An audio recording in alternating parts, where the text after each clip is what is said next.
Hello friends, आप सभी को नमस्कार। मैं हितेश कुमार एक बार फिर से आज आप सभी के लिए लेकर आया हूँ 16 मई की करंट अफेयर्स। देखिएगा, आज है 16 मई और आज की वीडियो में हम जितने भी 16 मई से करंट अफेयर्स बनेंगे, टॉप करंट अफेयर्स सारी की सारी हम टॉप 10 करंट अफेयर्स पढ़ेंगे। अब इसका पीडीएफ के लिए मैं डेली बताता हूँ आपको कि ज्ञानकोश नाम से ही फेसबुक पेज, टेलीग्राम चैनल और व्हाट्सएप ग्रुप है। आप लोग कहीं से भी इसके पीडीएफ को डाउनलोड कर सकते हैं। तो ये हुई पीडीएफ की बात। अब हम बात करते हैं एक एक करके प्रश्न उत्तर की तरफ। तो सबसे पहला प्रश्न आपकी स्क्रीन पे है कि ग्राहकों के लिए डिजिटल प्लेटफॉर्म डीजी गोल्ड एक डिजिटल प्लेटफॉर्म है। ये किसके द्वारा लॉन्च किया गया? ये भी ग्राहकों के लिए, उपभोक्ताओं के लिए ये डीजी गोल्ड जो एक प्लेटफॉर्म है, जो कि डिजिटल प्लेटफॉर्म है, ये किसके द्वारा लॉन्च किया गया? तो किसके द्वारा लॉन्च किया गया? चार ऑप्शन आप लोगों के पास प्रतिदिन होते हैं।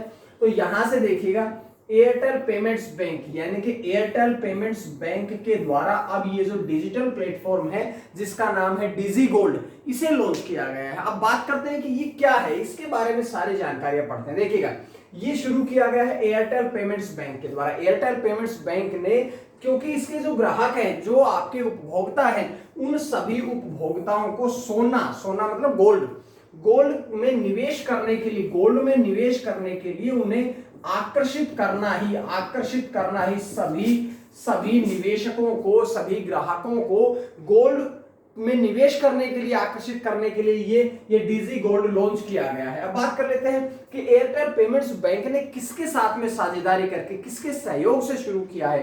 तो ये सेफ गोल्ड जो है वो भी एक गोल्ड प्रदाता, गोल्ड देने वाला एक प्लेटफॉर्म है जिसका नाम है सेफ गोल्ड। इसके साथ मिलकर के ये लॉन्च किया है। तो किसने लॉन्च किया है? एयरटेल पेमेंट्स बैंक ने। किसके साथ मिलकर के? सेफ गोल्ड के साथ मिलकर के। क्यों? क्योंकि गोल्ड में लोगों को, गोल्ड सोने में निवेश करने की तरफ आकर्षित करने के लिए। अब ये तो बात हुई यहां से, लेकिन ये किसने शुरू किया है? ये शुरू किया है एयरटेल पेमेंट्स बैंक ने। एयरटेल पेमेंट्स बैंक के बारे में अगर दो तीन प्रश्न पढ़ना चाहें तो सबसे पहले हम पढ़ेंगे इसके एमडी, मैनेजिंग डायरेक्टर और सीईओ, चीफ एग्जीक्यूटिव ऑफिसर, यानी कि प्रबंध निदेशक और मुख्य कार्यकारी अधिकारी हिंदी में कौन है? वे है नुब्रता विश्वास। और अगर इसके मुख्यालय की बात करें, हेडक्वार्टर की बात करें, तो नई दिल्ली में इसका मुख्यालय। साथ में बात करें इसकी स्थापना कब हुई थी, तो जनवरी 2017 में, जनवरी 2017 में एयरटेल पेमेंट्स बैंक की स्थापना करी गई थी। तो ये जानकारी आपको मिली। ये जानकारियां, सारी जानकारियां जो हैं वो आपकी एयरटेल पेमेंट्स बैंक के साथ साथ में इस पहले प्रश्न से हमें मिलती है। उसके बाद बढ़ते हैं पहले प्रश्न के बाद दूसरे प्रश्न की तरफ। देखिएगा, अब जो बीसीसीआई है, भारतीय क्रिकेट कंट्रोल बोर्ड जो है, उसने भारतीय महिला क्रिकेट टीम के कोच की नियुक्ति करी है। अब कोच कौन बने हैं? अब कोच किसे नियुक्त किया गया है? महिला टीम का कोच किसे नियुक्त किया गया? तो महिला टीम के जो कोच बने हैं वो बने हैं रमेश पवार जो हैं वे अब भारतीय महिला टीम के कोच बने हैं। यानी कि इसका प्रश्न का आंसर कौन सा रहेगा?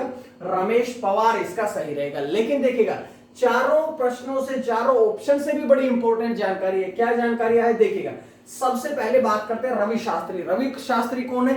रवि शास्त्री जो है वे भारतीय पुरुष टीम के कोच है। और एक बात और ध्यान रखिएगा कि जो रवि शास्त्री है वो विश्व में सबसे ज्यादा पेमेंट लेने वाले भी कोच बने हैं। कौन है? रवि शास्त्री है, जो कि भारतीय पुरुषों की टीम के कोच है। उसके बाद दूसरा प्रश्न ये कि जय शाह में आपको जब भी बीसीसीआई का प्रश्न आता है, मैं आपको सदैव बताता हूं कि जय शाह जो है वे सेक्रेटरी है, सचिव है बीसीसीआई के सचिव है। क्यों?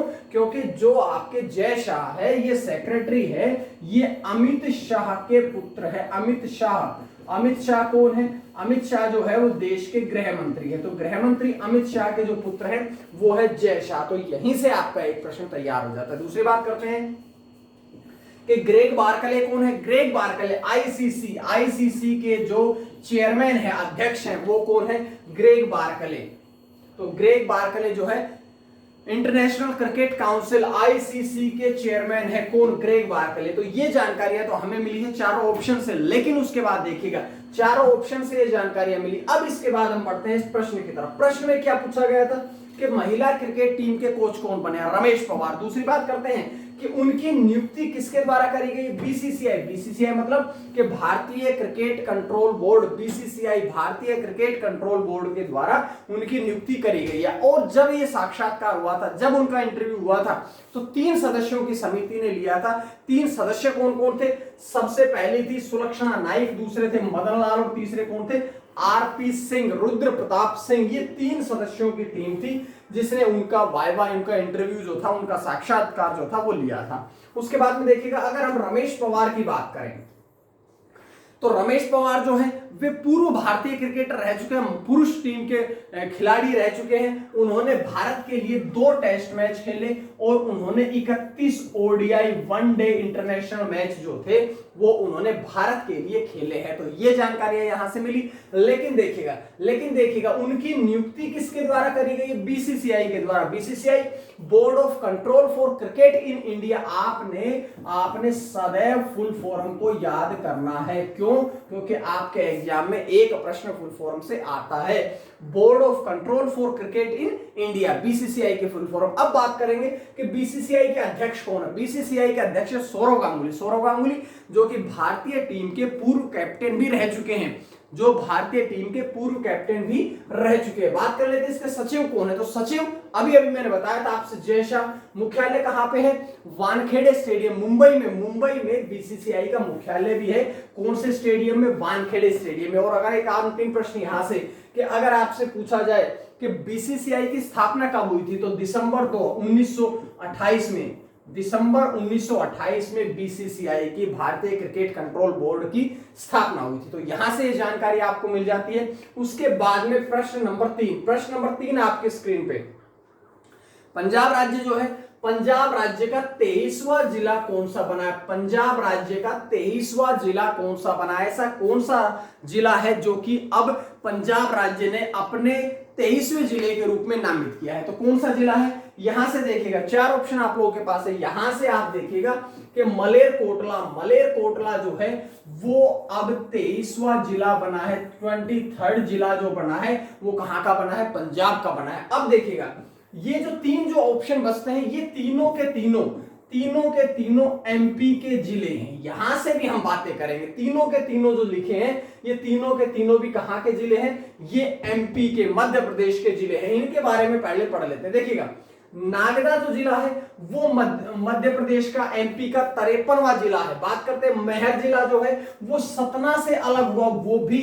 भी मध्य प्रदेश का ही जिला है। और अगर हम बात करें अगले ऑप्शन की, चाचौड़ा जिला है वो गुना जिला से अलग हुआ था, जो कि कहां पर है, मध्य प्रदेश में। तो शुरू का जो है ये पंजाब का है, पंजाब राज्य का जिला है। लेकिन अगर तीनों की बात करें तो ये मध्य प्रदेश के, एमपी के तीनों जिले हैं। तो ये जानकारी आप लोगों के लिए थी।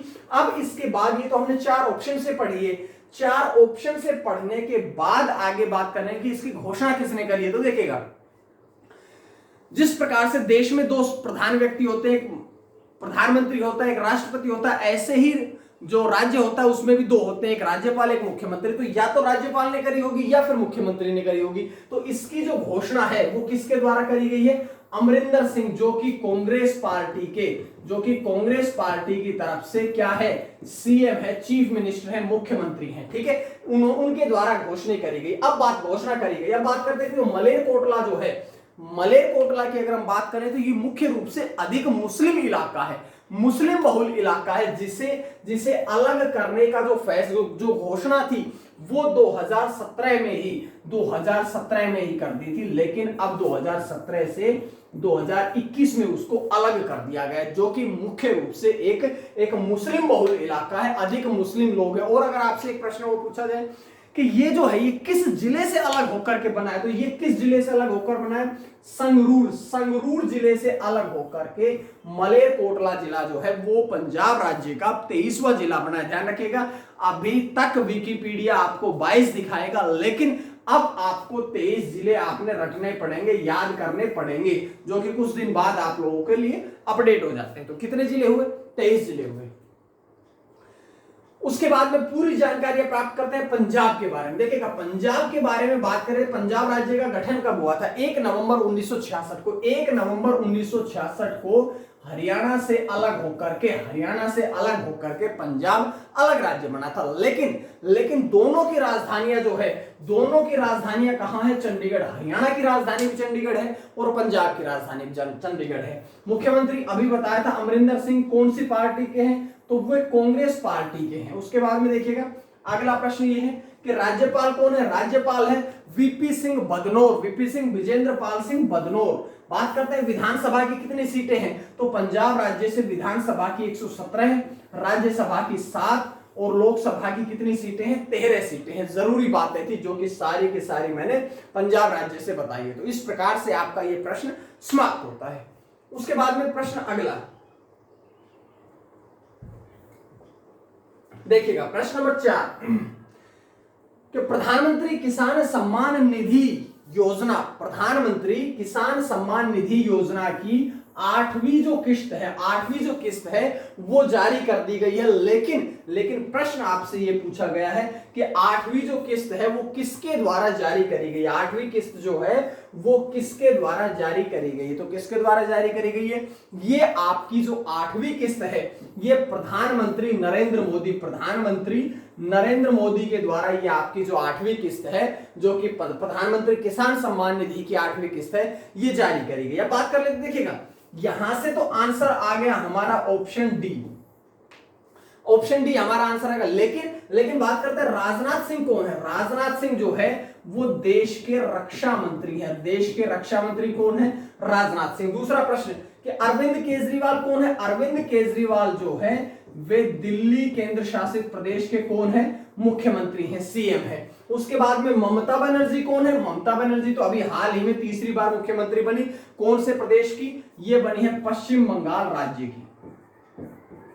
पश्चिम बंगाल राज्य की जो तीसरी बार मुख्यमंत्री बनी है, सीएम बनी है, वो कौन है? वो है आपने ममता बनर्जी। तो ये चारों ऑप्शन से जानकारी मिली। अब चारों ऑप्शन से जानकारियां मिलने के बाद जो जानकारियां प्राप्त करते हैं वो ये है कि प्रधानमंत्री नरेंद्र मोदी के द्वारा ये 8वीं किस्त जारी करी गई। अब इसमें बात करते हैं, देखिएगा जो किसान हैं उन किसानों को प्रति वर्ष हर साल प्रत्येक साल 6,000 रुपए की वित्तीय सहायता जो है वो सरकार प्रदान करती है। लेकिन जो 6,000 रुपए है ये कितनी किस्तों में प्रदान किए जाते हैं? तो ये 3 किस्तों में प्रदान किए जाते हैं। ये 6,000 रुपए जो है ये 2,000 की 3 किस्तों में ये 6,000 रुपए किसानों को दिए जाते हैं। क्यों दिए जाते हैं? क्योंकि उनकी जो खेती है उस खेती से या उस जो भूमि जो आपको प्रदान करती है उसके अलावा भी आपकी थोड़ी इनकम हो सके। तो ये 3 किस्तों में दिए जाते हैं। 2,000 की एक किस्त होती है जो कि 6,000 रुपए प्रति वर्ष के रूप में दिए जाते हैं। अब इसकी पहली किस्त की बात करें तो पहली किस्त जो है वो वित्तीय वर्ष की बात हो रही है। वित्तीय वर्ष आपको पता है अप्रैल से चलता है। वित्तीय वर्ष की बात ये होती है कि सदैव वित्तीय वर्ष की आप ध्यान रखिएगा कि ये अप्रैल पहला महीना होता है और आखिरी महीना होता है इसका मार्च। ठीक है, तो ये वित्तीय वर्ष की बात हो, तो वित्तीय वर्ष की हम बात करेंगे। यहाँ पर पहली किस्त जो है वो अप्रैल से जून महीने में दी जाती है। दूसरी किस्त कब दी जाती है?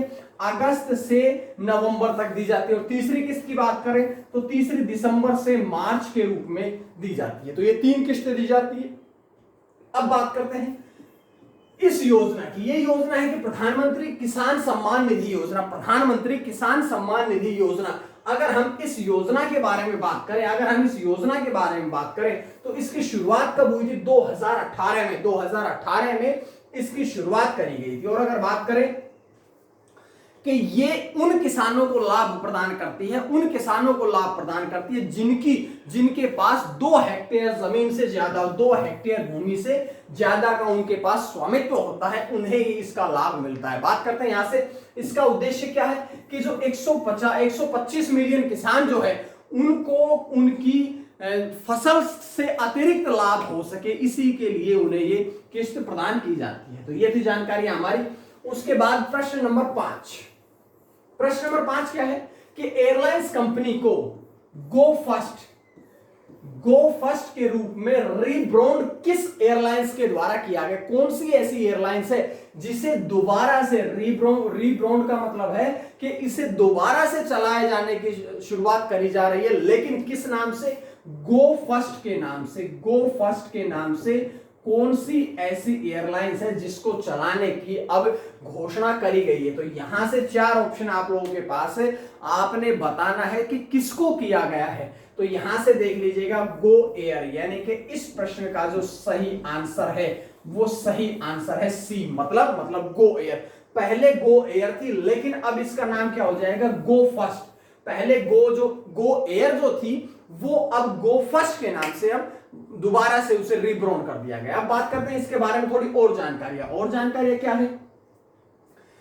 सबसे पहले ऑप्शन में बात करिए एयर इंडिया की। तो एयर इंडिया से प्रश्न आता है कि इसकी शुरुआत कब हुई थी। इसकी शुरुआत हुई थी 1931 में, 1931 में इसकी शुरुआत करी गई थी। लेकिन उस समय इसका नाम इंडिया एयरलाइंस नहीं था, बल्कि उस समय इसका नाम था टाटा एयरलाइंस। टाटा एयरलाइंस के रूप में 1931 में इसकी शुरुआत करी गई थी। दूसरी बात कि 1946 में इसका नाम परिवर्तित करके क्या कर दिया गया था, एयर इंडिया कर दिया गया था। उसके बाद देखिएगा दूसरे पे लिखा है इंडिगो। इंडिगो की शुरुआत कब हुई थी, इसकी शुरुआत 2005 में हुई थी, लेकिन ये केवल इसकी शुरुआत हुई थी, इसका गठन हुआ था, लेकिन जो इसने अपनी ऑफिशियल परिचालन शुरू किया था, जो एयरलाइंस का परिचालन शुरू हुआ था वो 2006 में शुरू हुआ था, यानी कि इसके 1 वर्ष पश्चात इसका परिचालन जो था एयरलाइंस का वो शुरू किया गया था। बात करते हैं मलेशिया एयरलाइंस। भारत की तो है नहीं, नाम से पता है मलेशिया, मतलब कौन से देश की एयरलाइंस है ये मलेशिया एयरलाइंस जो है वो भारत की तो है नहीं, तो मलेशिया नाम से पता होगा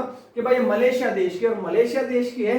तो इसकी स्थापना कब हुई थी, 1947 में। 1947 में इसकी स्थापना हुई थी, और ये कौन से देश की है, ये है मलेशिया देश की। समझ में आई ना बात। अगर समझ में आई तो फिर आगे चलते हैं इस प्रश्न के बारे में जानकारियां प्राप्त करते हैं। देखिएगा ये सारी की सारी गो एयर है जिसकी शुरुआत किसने करी है, गो एयर का नाम परिवर्तित करके अब गो फर्स्ट कर दिया गया। देखिएगा किसके स्वामित्व की है, तो वाडिया ग्रुप के स्वामित्व की कंपनी है ये गो एयरलाइंस है। उसके बाद में गो एयर के संस्थापक कौन थे, जहांगीर वाडिया थे, जो कि वाडिया समूह से ही है, जिसकी स्थापना 2005 में करी गई थी। मुख्यालय मुंबई में है। लेकिन ये वाडिया समूह की है, तो हम वाडिया समूह से भी तो प्रश्न पढ़ेंगे ना। वाडिया समूह से क्या प्रश्न पढ़ेंगे, यहां से हम ये जानकारियां प्राप्त करेंगे कि इसकी स्थापना 1736 में हुई थी। मुख्यालय मुंबई महाराष्ट्र में है, और इसके चेयरमैन कौन है वर्तमान में, नुस्ली वाडिया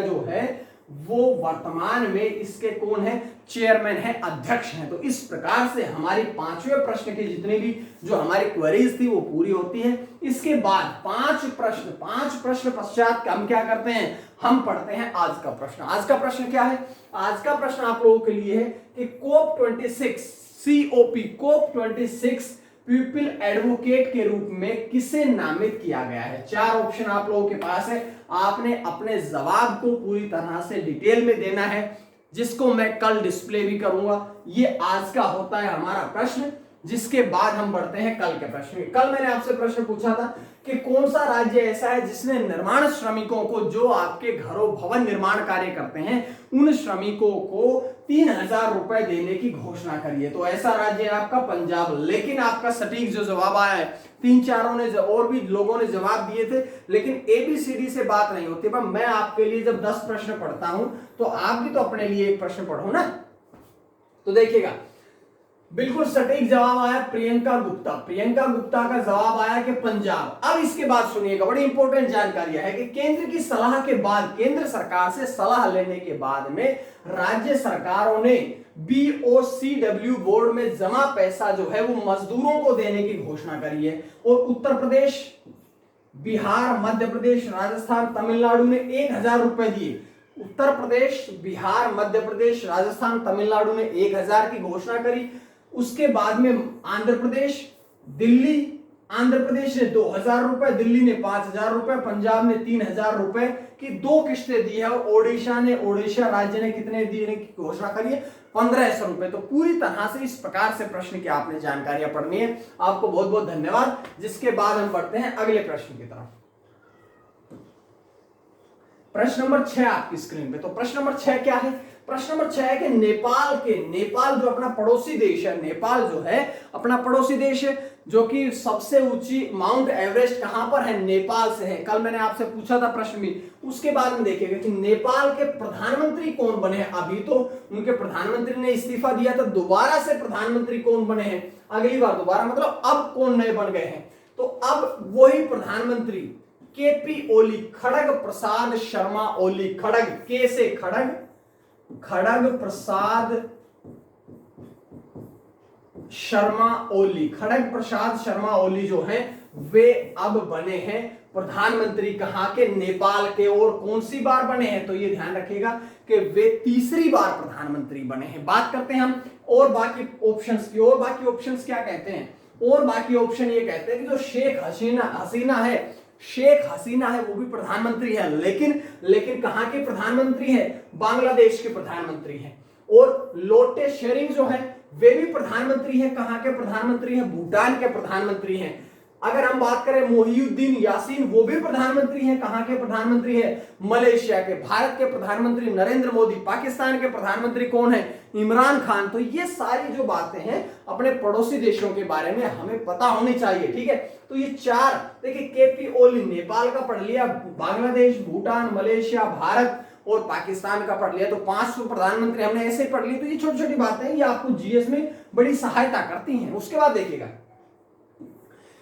कि उनकी नियुक्ति किसने करी, प्रधानमंत्री की नियुक्ति कौन करता है, राष्ट्रपति तो करता है। तो राष्ट्रपति विद्या देवी भंडारी जो है उनके द्वारा केपी ओली, खड़ग प्रसाद शर्मा ओली की नियुक्ति करी गई। अब बात करते हैं कि प्रधानमंत्री के रूप में उनका कौन सा कार्यकाल है। तो अभी मैंने बताया था कि उनका प्रधानमंत्री के रूप में तीसरा कार्यकाल। और एक बात और समझ लीजिएगा कि अगर उनका तीसरा कार्यकाल है तो उनके पहले 2 कार्यकाल कब कब हुए। पहला कार्यकाल 12 अक्टूबर 2015 से लेकर के 4 अगस्त 2016 तक हुआ, पहला कार्यकाल। दूसरे कार्यकाल की बात करें तो 15 फरवरी 2018 से लेकर के 13 मई 2021 तक हुआ। तो 2 कार्यकाल हो गए। अब तीसरा कार्यकाल अब उनका शुरू हुआ है। बात कर लेते हैं कौन सी पार्टी के हैं। तो वे नेपाल कम्युनिस्ट पार्टी के नेता, नेपाल कम्युनिस्ट पार्टी के वो नेता है। तो इस प्रकार से हमारे प्रश्न से जानकारी मिली। लेकिन नेपाल से 2-3 प्रश्न और देख लीजिएगा कि अगर हम बात करें राजधानी की, कहां है, काठमांडू। आधिकारिक भाषा कौन सी है, नेपाली।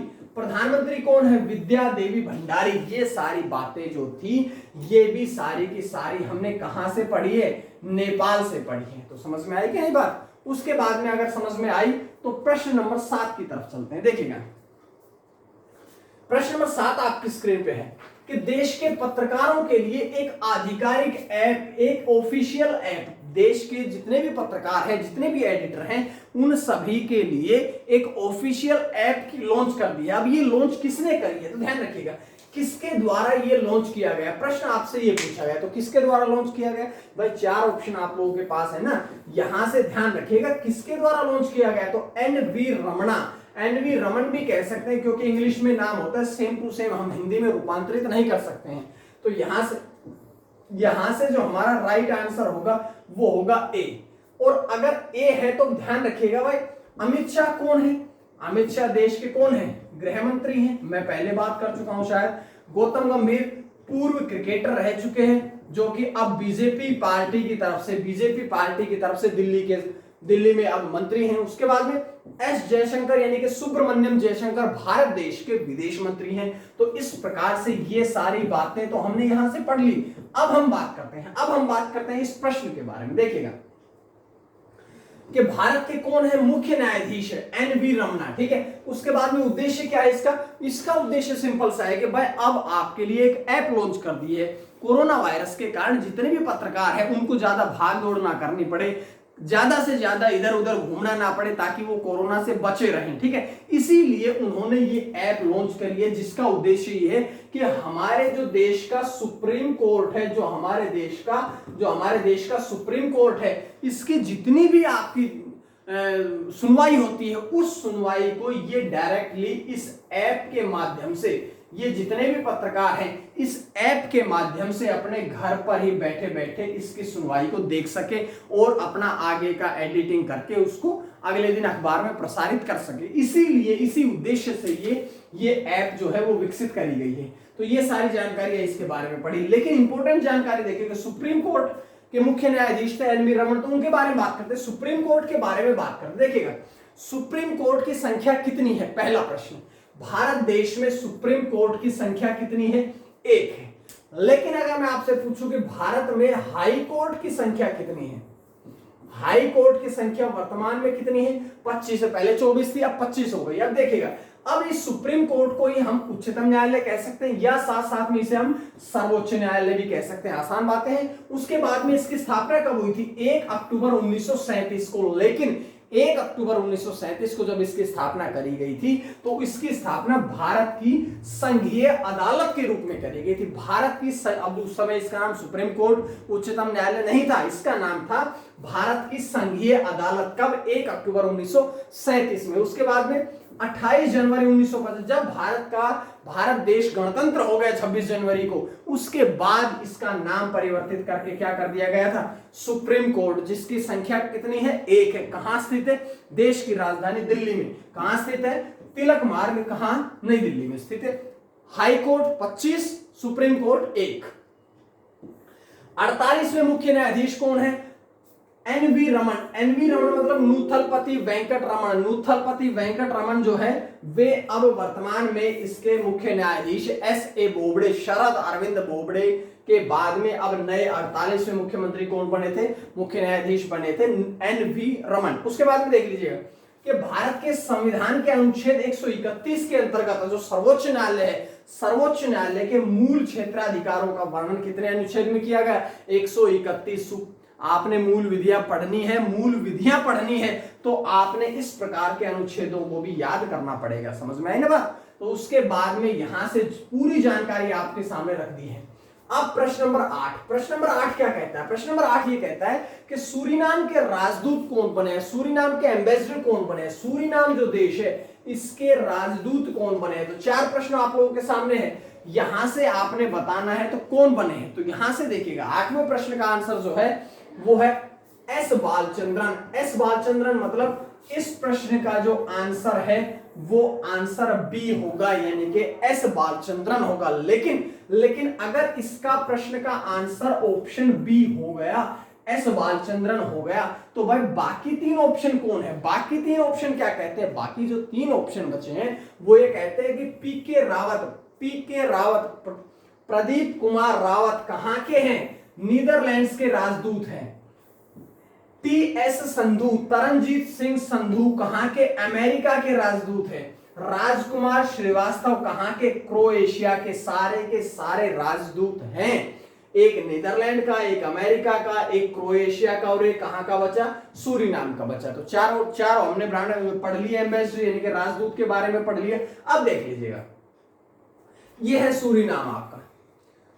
एस बालचंद्रन जो है वे अब इसके नए राजदूत बने हैं। इससे पहले वो कहां के थे? इससे पहले वो जाफना के थे। जाफना के राजदूत थे जो अब जाफना से बदल के कहां कर दिए गए हैं? सूरीनाम के बदल दिए हैं। अब बात करते हैं सूरीनाम के बारे में। देखिएगा मैप तो आपके सामने है, ये मैंने बताया आपको सूरीनाम है पूरा। अब देखिएगा राजधानी कहां है? पारामारिबो। पारामारिबो जो है वो सूरीनाम की राजधानी है। नीदरलैंड से अलग स्वतंत्र का, जैसे भारत देश 15 अगस्त 1947 को इंग्लैंड से, ब्रिटेन से आजाद हुआ था, ऐसे ही नीदरलैंड से स्वतंत्र कब हुआ था सूरीनाम? 25 नवंबर 1975 को। राष्ट्रपति कौन है? सीपी संतोखी। सीपी संतोखी, चंद्रिका प्रसाद संतोखी। उसके बाद में राजभाषा कौन सी है? डच है। तो ये सारी जानकारियां जो है इस प्रश्न से हमें मिल जाती है प्रश्न से जानकारियां। तो आगे बढ़ लेते हैं मैं प्रश्न नंबर 9 की तरफ। प्रश्न नंबर 9 क्या कह रहा है? प्रश्न नंबर 9 कहता है कि इटली देश की गुप्त सेवा की पहली महिला प्रमुख कौन बनी है? पहली प्रमुख नहीं, पहली इसमें आएगा पहली महिला प्रमुख। पहली महिला प्रमुख कौन बनी? तो पहली महिला प्रमुख जो है, 4 ऑप्शन आप लोगों के पास है। पहली महिला प्रमुख जो बनी है वो है एलिसबेटा बेलोनी। एलिसबेटा बेलोनी जो है वे पहली महिला प्रमुख बनी है गुप्त सेवा की। कौन से देश की? इटली की। तो ये बनी है। तो बाकी 4 ऑप्शन भी तो कुछ कहते होंगे ना। बाकी 4 ऑप्शन क्या कहते हैं कि काजा क्लास। काजा क्लास कौन है? काजा क्लास जो है वो एंटोनिया देश की पहली महिला प्रधानमंत्री थी। पहली महिला प्रधानमंत्री कहां की? एंटोनिया की। कौन थी? काजा क्लास थी। सना मारिन के बारे में मैं आपको पता नहीं कितनी बार बता चुका हूं। सना मारिन जो है वो विश्व में सबसे कम उम्र की प्रधानमंत्री बनी थी। कहां की? फिनलैंड की बनी थी। कितनी उम्र में? मात्र 34 वर्ष की उम्र में सबसे युवा प्रधानमंत्री जो बनी थी वो बनी थी फिनलैंड की। कितने वर्ष में? 34 वर्ष की उम्र में। थेरेसा मैरी मे भी प्रधानमंत्री है। कहां की है? यूके, यूनाइटेड किंगडम की। यूनाइटेड किंगडम की प्रधानमंत्री कौन है? थेरेसा मे है। तो ये जानकारी आपको यहां से चारों ऑप्शन से मिल जाती है। चार ऑप्शन से जानकारियां मिली। तो अब देखिएगा, प्रधानमंत्री मारियो द्राघी, प्रधानमंत्री कौन है? मारियो द्राघी के द्वारा उनकी नियुक्ति करी गई है। किस रूप में? सूचना सुरक्षा विभाग के प्रमुख। यही तो गुप्तचर सेवा मतलब सूचना सुरक्षा विभाग। अब इटली की बनी है, तो इटली के बारे में देखिएगा, राजधानी कहां है? रोम। इटली की राजधानी कहां है? रोम। इटली की आधिकारिक भाषा कौन है? इटालियन। अब हमने इसके बारे में ज्यादा क्यों नहीं बताया? क्यों? क्योंकि हमने ये इसके प्रधानमंत्री का नाम बता ही दिया है आपको। तो ये सारी जानकारियां थी। बाद में गुप्तचर विभाग के बारे में बता दिया। तो ये सारी जानकारियां थी जो आपके सामने यहां से आई है। उसके बाद में बात करते हैं आगे। प्रश्न नंबर 10 कि नेत्रा नामक कार्यक्रम जो है ये किसके द्वारा शुरू किया गया? नेत्रा जो है ये कार्यक्रम है, ये किसी के द्वारा शुरू किया गया, लेकिन किसके द्वारा शुरू किया गया? चार ऑप्शन आप लोगों के पास हर प्रश्न के मिलते हैं और चार ऑप्शन में से आप बताइएगा कि किसके द्वारा लॉन्च किया। आप जवाब दे नहीं सकते, लेकिन मन ही मन में तुरंत सोच लीजिएगा उसके आंसर को, ताकि आपको पता चले सही है या नहीं है। तो उसको मन ही मन आप सोच लीजिएगा। देखिएगा, ये जो है नई दिल्ली नगर निगम, नई दिल्ली एनडीएमसी के द्वारा ये शुरू किया गया है। नई दिल्ली नगर निगम के द्वारा ये शुरू किया गया है। तो यहां से आपका ऑप्शन ये मिला। अब बात देख लीजिएगा कि एनडीएमसी मैंने कहा था नई Delhi municipal corporation, new Delhi municipal corporation, इसकी फुल फॉर्म हुई नई दिल्ली नगर निगम की। और नई दिल्ली नगर निगम के भी चिकित्सा विभाग के द्वारा, नई दिल्ली नगर निगम के भी चिकित्सा विभाग के द्वारा शुरू करी गई। बात कर लेते हैं इसका उद्देश्य क्या है। तो इसका उद्देश्य ये कि जो व्यक्ति कोरोना वायरस के कारण घर में ही आइसोलेट हो रहे हैं, जो घर में ही आइसोलेट हो रहे हैं, उन सभी को व्हाट्सएप या टेलीफोन, मोबाइल फोन कॉल के द्वारा उन्हें परामर्श देना ही इसका मुख्य उद्देश्य है। और इसके तहत एक डॉक्टर्स और विशेषज्ञ की जो टीम है वो भी तैयार कर दी गई है। समझ में आई ना बात? तो ये सारी बातें हमने यहां से पढ़ ली है। पढ़ ली तो हमारे 10 प्रश्न इंपॉर्टेंट जो थे वो हमारे कंप्लीट, और 10 प्रश्नों की सीरीज में आपके सामने डेली लेके आता हूं। 10 नहीं बल्कि 11। एक प्रश्न आप भी तो करके जवाब देते हैं, तो 11 प्रश्न, टॉप 11 प्रश्नों को हम डेली पढ़ते हैं। कैसी लगती है आपको सीरीज? जरूर कमेंट करके बताइएगा। 2 दिन बाद आपकी हिंदी शुरू हो रही है, जो कि क्रम से पहले टॉपिक से लेकर के आखिरी के टॉपिक तक रेगुलर चलेगी। आज की क्लास में इतना ही। सभी के पीडीएफ को आप लोगों के लिए मैंने बता रखा है। सबका जो लिंक है, लिंक अवेलेबल है कहां पर? डिस्क्रिप्शन बॉक्स में। तो आप लोग जुड़ जाइएगा, सबको ज्वाइन कर लीजिएगा ताकि डेली पीडीएफ मिलता रहे। आज के लिए इतना ही। मां सरस्वती की कृपा आप सभी पर बनी रहे। आप सभी का बहुत बहुत धन्यवाद।